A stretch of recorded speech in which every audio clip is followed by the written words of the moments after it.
Hi, MTV. My name is Dominic Brown. I'm a former student at the University of Cincinnati, and I'm going to tell you about the craziest college party I have ever been to. It all started out as a Saturday tradition. We get really drunk at my friend's house doing power hours, drinking cases of beer, but this time we were drinking Jägermeister. We heard about this crazy party called Stratford Palooza through Twitter. We decided to go. It was trending on Twitter, and there was photos circulating of all these kids in the streets, and we all didn't believe it. We showed up, and it was just a sea of people.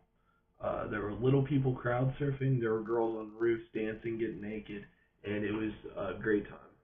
I ended up stumbling inside of a frat house and looked around, didn't know my surroundings, and I look up and I see my professor on the couch drinking.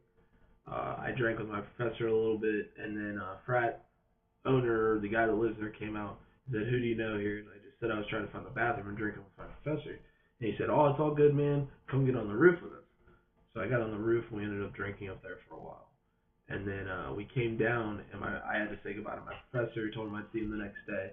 And we ended up coming out to the street and there was a cop coming down the street with his lights on with his speaker telling everyone to go home. Well, at this point, there's 2,000, 3,000 kids out there.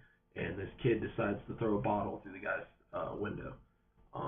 Basically, it started a full-blown riot. People were throwing bottles, flipping cars, burning couches, burning anything they can get their hands on, throwing whatever they can get their hands on. And the cop left. We thought it was over, so we kept partying even harder, drinking even more. The girls were going crazy. It was a great time.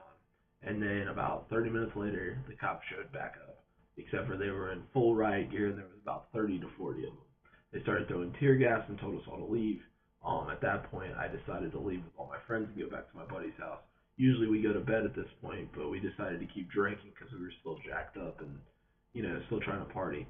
Ended up going until about 10 o'clock in the morning, and then my mom called me, freaking out, saying, did you go? Did you get arrested? What happened? All this other stuff. She was pissed. Um, she basically said, I'm so disappointed in you. I can't believe you do this. And I just was on the phone with her, and I told her I'd do it all over again in a heartbeat because it was the best party that I've ever been to. And this is why I think I'd be great for your show. I look forward to hearing from you soon. Thank you.